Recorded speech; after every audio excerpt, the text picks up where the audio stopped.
दोस्तों आपको बता दें, सावन महीने का जिस बेसब्री से इंतजार सभी शिव भक्तों को होता है, वो दिन आने में अब कुछ ही समय बचा है। तो आज हम इस वीडियो में सावन सोमवार और सावन महीने से पहले हमें कौन सी चीजें खरीद लेनी है, वो सब जानेंगे। तो आप वीडियो के अंत तक बने रहिए और वीडियो को पूरा देखिए। मेरे दोस्तों, आप लोगों को बता दूं, शिव भक्त जितनी बेसब्री से इंतजार करते हैं, कुछ लोग तो सावन के पूरे महीने ही व्रत रखते हैं। पर पूरे सावन का तो जितना जिससे हो पाता है, जितना जो सक्षम है, उतने लोग भगवान की पूजा आराधना करते हैं, व्रत रखते हैं। तो सबसे पहले दोस्तों आपको बता दूं, सावन का पवित्र महीना 11 जुलाई से शुरू हो रहा है। 11 जुलाई से सावन का महीना शुरू हो जाएगा और इस महीने में सोमवार कितने पड़ रहे हैं, कुछ लोगों को तो ये भी नहीं पता। तो आज की इस वीडियो में हम ये भी जानेंगे कि सावन सोमवार में कितने सोमवार पड़ रहे हैं और किस तारीख को पड़ रहे हैं, कौन सा सोमवार किस डेट को पड़ेगा। आज हम इस वीडियो में सभी प्रकार की जानकारी को जानेंगे। वैसे तो सावन सोमवार हमेशा 4 ही पड़ते हैं, पर कभी कभी 5 भी पड़ जाते हैं। परंतु इस सावन सोमवार में, जो कि 2025 में पड़ रहे हैं, वो 4 ही पड़ रहे हैं। आपको वीडियो के अंत में विस्तार पूर्वक बताएंगे, आप देख लीजिएगा। कुछ लोग मतलब 5 रखना चाहते हैं, तो आप देख लीजिएगा 5 पूरा करते हैं, ठीक है। तो ये हो गया सावन के व्रत का नियम। चलिए सबसे पहले जान लेते हैं, सावन का महीना शुरू होने से पहले कुछ चीजें आप मंगाकर प्लानिंग करके रख लीजिए। सबसे महत्वपूर्ण चीज जो आपके घर में होनी ही चाहिए, वो है गंगाजल। गंगाजल सावन के महीने में घर में होना बहुत जरूरी है, क्योंकि बिना गंगाजल के पूजा पूरी नहीं मानी जाती। तो आप गंगाजल पहले ही मंगाकर रख लीजिएगा, और अगर आपके घर में पहले से ही रखा हुआ है तो अति उत्तम है। अपने घर में गंगाजल जरूर रख लीजिए। बहुत ही मतलब नहीं है, कभी किसी दिन गंगाजल रहेगा तो सभी परिवार मिलकर या खुद जाकर गंगाजल थोड़ा सा साधारण जल में मिलाकर आप अभिषेक कर सकते हैं। तो आप लोग गंगाजल जरूर कहीं न कहीं से व्यवस्था कर लीजिए। चलिए अब दूसरी चीज भी जान लेते हैं। दूसरी चीज वह है कि अगर आपके घर में शिव जी की कोई फोटो या प्रतिमा नहीं है, तो आप बाजार से जरूर खरीद लीजिएगा। और अगर आप बाजार से न खरीद रहे हो तो किसी मंदिर से खरीदें, तो वह ज्यादा उत्तम रहेगा। और आप एक छोटी सी शिवलिंग भी उसके साथ जरूर खरीदें, क्योंकि इसकी पूजा करना भी जरूरी माना जाता है। कहा जाता है कि सावन के पूरे महीने में अगर आप शिवलिंग का अभिषेक करते हैं, दूध से ही अभिषेक करते हैं, अगर आपके घर में दूध भी नहीं है, अगर आप थोड़ा सा गंगाजल लेकर भी अभिषेक करते हैं, तो समझिए शिव भक्त आपसे बहुत ही ज्यादा प्रसन्न होते हैं और आपको हमेशा सुख समृद्धि का आशीर्वाद देते हैं। सावन के महीने से पहले आप एक और चीज, जो कि सावन के लिए बहुत जरूरी है, खासकर उन भक्तों के लिए जो व्रत रखेंगे, वो है तांबे का लोटा। तांबे का लोटा आप पहले ही जरूर खरीद लें। अगर आपके घर में पहले से ही है तो न खरीदें, आप उसका ही यूज कर सकते हैं और उसकी अच्छी तरीके से साफ करके पहले ही आवश्यक रख लें। तांबे के साथ एक पीतल का लोटा भी आप खरीद सकते हैं, अगर आप चाहें तो। और अगर आप ना करना चाहें तो कोई जरूरी नहीं है, आप तांबे के लोटे से भी पूजा कर सकते हैं। क्योंकि आपको बता दूं, तांबे से शिव जी को केवल जल आप डाल सकते हैं, लेकिन उसमें कुछ मीठी चीज डालकर या दूध डालकर आप अभिषेक नहीं कर सकते। लेकिन करने वाले इससे कर रहे हैं। ऐसा माना जाता है कि उसमें आप जैसे शहद और चीनी वगैरह डाल देते हैं तो मदिरा के समान हो जाता है। दूध को भी कुछ लोग डालकर तांबे से नहीं करते हैं। तो अब देख लीजिएगा, पीतल का ही खरीदना पड़ेगा, इस बात का ध्यान रखिएगा। ये खासकर महिलाओं के लिए है, क्योंकि सावन का महीना हरियाली का प्रतीक माना जाता है। तो हरे रंग का कितना महत्व है, ये तो आप जान ही चुके हैं कि हरा रंग मन में खुशी और खुशहाली का प्रतीक माना जाता है। कहा जाता है कि हरा रंग महादेव को अत्यंत पसंद है, और अगर कोई व्यक्ति पूरे सावन में हरे रंग के वस्त्र पहनता है तो महादेव उससे बहुत ही ज्यादा प्रसन्न होते हैं। तो अब तक आप समझ ही चुके हैं कि हरे रंग हम किस बारे में बात कर रहे हैं। हरे रंग मतलब महादेव के लिए माना जाना माना रंग।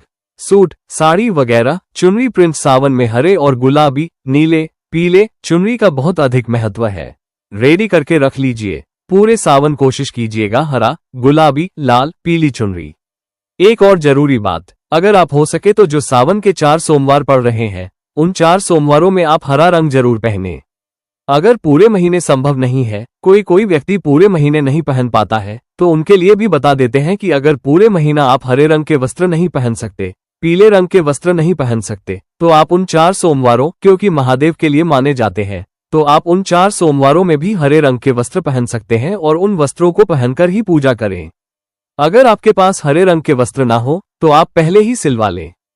एक और जरूरी बात भक्तों, अगर आपके घर में कोई मांस मदिरा का सेवन करता है तो आप सावन महीना शुरू होने से पहले एक और चीज पहले ही खरीद लें। अगर आपके घर में 2 चूल्हे वगैरह नहीं है, एक ही चूल्हा है और उस पर मांस मदिरा का सेवन खाने के लिए बनता है, तो आप ऐसा न करें, क्योंकि सावन का महीना पूरे साल भर में एक बार आता है, तो हमेशा नहीं करना चाहिए। भक्तों, आप एक चूल्हा अलग से खरीद लें और जैसे आपका व्रत, फलाहार वगैरह खाना जो भी बनता है, आप उस पर बना लें, क्योंकि व्रतधारी को जिस चूल्हे पर आपका मांस वगैरह बनता है, उस चूल्हे पर फलाहार वगैरह नहीं बनना चाहिए। तो आप एक छोटा सा चूल्हा या फिर ओवन खरीद सकते हैं, आपके लिए उत्तम होगा। और अगर आपको उससे संबंधित कोई भी डाउट हो, कोई भी प्रश्न हो, तो आप हमसे कमेंट बॉक्स में पूछ सकते हैं। हम आपको उसका रिप्लाई अवश्य देंगे और आपके सभी प्रश्नों का उत्तर बखूबी से देंगे।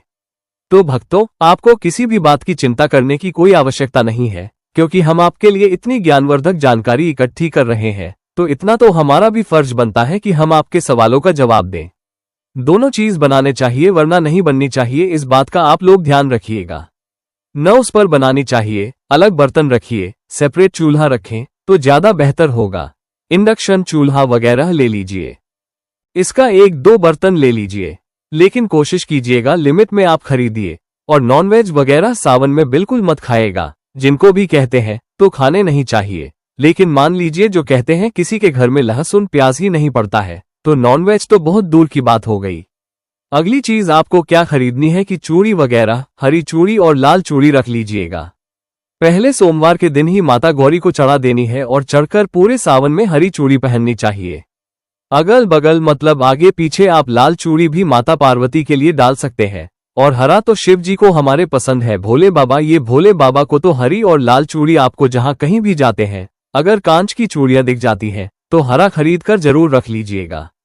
पहले का रखें और माता को चढ़ाकर हमें खुद धारण करनी है। क्लियर हो गया। एक और जरूरी बात महिलाओं के लिए, आप जब भी सावन सोमवार का व्रत करें और उस दिन पूजन करें, तो आप 16 श्रृंगार करके ही पूजन करें, क्योंकि इससे पति की उन्नति और तरक्की होती है। महिला अगर सावन सोमवार के दौरान पूरा 16 श्रृंगार का श्रृंगार करके पूजन करती है, तो महादेव उनसे बहुत ही ज्यादा प्रसन्न होते हैं। और आप सावन सोमवार में जो 4 सोमवार पड़ रहे हैं, उनमें से किसी एक सोमवार के दिन आपको माता पार्वती को पूरा श्रृंगार का सामान जरूर चढ़ाना है। और उसमें सबसे जो इम्पोर्टेंट चीज है वो है सिंदूर। सिंदूर आप माता रानी को जरूर चढ़ाएं, क्योंकि इससे माता रानी आपकी सुहाग की रक्षा करेगी और हमेशा आपके सुहाग के ऊपर अपनी कृपा बरसाएगी। सावन से पहले भगवान शिव के लिए आप लोग चंदन वगैरह या रोली भगवान के लिए जरूर खरीद लें। लाल चंदन भी ले सकते हैं। पूजा की दुकान पर आपको सभी प्रकार की चीज मिल जाएगी। सावन की पूजा से संबंधित चीजें भी हम आपको बता देते हैं कि आपको कौन कौन सी चीजें सावन के महीने में पूजा करने के लिए जरूरी होती हैं। चलिए वो छोटी छोटी चीजें भी जान लेते हैं, क्योंकि हम कई बार भूल जाते हैं कि हमें क्या खरीदना है, क्या नहीं खरीदना है, कंफ्यूजन बनी रहती है। अगर हम पहले ही ऐसा खरीद कर रख लेते हैं, तो हमें पूजा करने में कोई भी बाधा नहीं आती और पूजा बिल्कुल आसान तरीके से सफल हो जाती है। कुछ चीजें होती हैं जो आपको पहले ही खरीद कर रखना होती हैं भक्तों। कुछ चीजें होती हैं जो आपको हाल ही खरीदना होती हैं, जैसे कि दूध दही है तो वह आपको उसी दिन खरीदना होता है। पर हम आपको वो चीजें बता देते हैं जो आपको पहले ही खरीदना है, जैसे कि तारानकन शहद। शहद भक्तों आपको पहले ही खरीद कर रख लेना है, क्योंकि शहद भगवान शिव के लिए अति उत्तम माना जाता है। उनकी पूजा के दौरान शहद का प्रयोग जरूर किया जाता है। तारानकन शक्कर। शक्कर भी आपको पहले ही खरीद लेना है। तारानकन चावल। चावल आपको पहले ही खरीदना है। तारानकन मिट्टी के दीपक। मिट्टी के जो दीपक होते हैं वो पहले से ही खरीद कर रख लेने हैं। तारानकन जानू। सफेद कलावा। एक और जरूरी चीज जानू, जो सफेद कलर का कलावा होता है, उसे जानुओं के नाम से भी कहा जाता है, जो कि शिव के वस्त्र के रूप में उन पर चढ़ाया जाता है। भक्तों, जैसा कि हमने आपको वीडियो की शुरुआत में बताया था कि 2025 में सावन सोमवार कितने पड़ रहे हैं और कितनी तारीख को पड़ रहे हैं, तो चलिए अब वह भी जान लेते हैं कि सावन सोमवार कितने पड़ रहे हैं और किस तारीख को पड़ रहे हैं।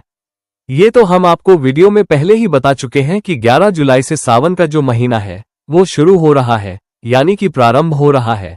उस दिन शुक्रवार पड़ रहा है और सावन महीने की समाप्ति 9 अगस्त 2025 के दिन शनिवार को ही हो रही है।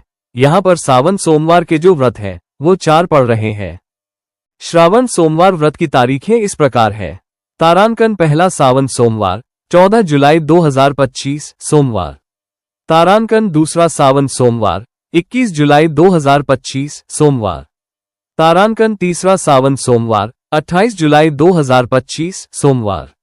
तारांकन चौथा सावन सोमवार 4 अगस्त 2025 सोमवार। आप जान लेते हैं कि जो दक्षिण भारत में कुछ राज्य हैं जैसे कि आंध्र प्रदेश, तेलंगाना, गोवा, महाराष्ट्र, गुजरात, कर्नाटक, तमिलनाडु में सावन की शुरुआत कब से हो रही है, तो वहां पर सावन की शुरुआत 25 जुलाई 2025 शुक्रवार से हो रही है और सावन की समाप्ति 23 अगस्त 2025 के दिन शनिवार को होगी। यहां पर सावन सोमवार के जो 4 व्रत पड़ेंगे और सावन व्रत की तारीखें इस प्रकार हैं। तारांकन पहला सावन सोमवार 28 जुलाई 2025 सोमवार। तारांकन दूसरा सावन सोमवार 4 अगस्त 2025 सोमवार। तारांकन तीसरा सावन सोमवार 11 अगस्त 2025 सोमवार। तारांकन चौथा सावन सोमवार 18 अगस्त 2025 सोमवार। दोस्तों, तो ये थी दक्षिण भारत से संबंधित सावन सोमवार से संबंधित जानकारी। भक्तों, वीडियो के अंत में जाते जाते अब सावन माह में हम आपको एक ऐसा उपाय बता देते हैं जिसे अगर आप कर लेते हैं तो समझो आपने 33 करोड़ देवी देवताओं को प्रसन्न कर लिया। आपको सावन के महीने में जो 4 सोमवार पड़ रहे हैं उन 4 सोमवारों में गौ माता को एक चीज जरूर खिलानी है। आपको गौ माता से संबंधित ये जानकारी कोई नहीं बताएगा, सिर्फ और सिर्फ हमारा हिंदू टीवी चैनल नया योग टीवी ही आपको ये जानकारी बताएगा। तो भक्तों, आपको जो 4 सोमवार है उन 4 सोमवार के दिनों में आपको सुबह जो माताएं बहनें रोटी बनाती हैं उन माताएं बहनों को सुबह जिस दिन सोमवार पड़ रहा है उस दिन एक रोटी बनानी है गौ माता के लिए और उस पर थोड़ी सी हल्दी और थोड़ा सा गुड़ रखकर गौ माता को खिलाना है। इससे उन्हें पूरे सावन सोमवार का फल मिलेगा और साथ ही भगवान शिव उनको सदा सुहागन और सदा सौभाग्यवती का आशीर्वाद भी देंगे। साथ ही उनके पति के जीवन में अड़चन, आर्थिक तंगी, कर्ज से परेशान उन सबको दूर करेंगे। तो सभी माता और बहनों को यह उपाय जरूर ही करना है, इससे आपको पूर्ण फल की प्राप्ति होगी। भक्तों, सावन महीने से संबंधित आपको ये जानकारी कैसी लगी कमेंट बॉक्स में जरूर बताएं और अगर आपने अभी तक वीडियो को लाइक न किया हो तो एक लाइक अवश्य कर दें, क्योंकि आपका एक लाइक हमारे लिए बहुत ही ज्यादा जरूरी होता है। आगे हम आपके लिए और भी इसी तरीके की जानकारी का अत्र करके लाएंगे, तो आप एक बार वीडियो को लाइक अवश्य करें और भक्तों, कमेंट बॉक्स में हर हर महादेव जय मां पार्वती जरूर लिखें। धन्यवाद।